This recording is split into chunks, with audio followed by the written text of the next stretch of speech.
Ang bagyo, parang buhay. Sisirain ka ng mga taong nasa paligid mo.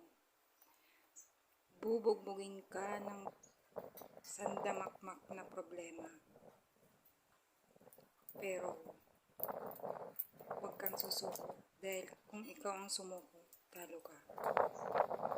Bagkus, antayin mo ang biyaya ng Panginoon na deserve mo.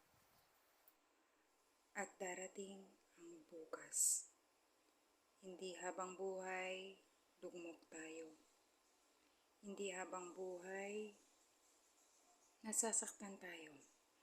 Pansamantala lang yan. Dahil bukas, liliwanag din, ipagkakaloob din sa iyo ng Panginoon kung ano ang deserve mo at kung ano ang laman ng puso mo. Basta manatili kang maging mabuting tao at ibigay mo ang lahat ng kabutihan mo kahit hindi sila naging mabuti sa iyo. At tiyak na mas maraming biyaya ang darating sa iyo. Good morning.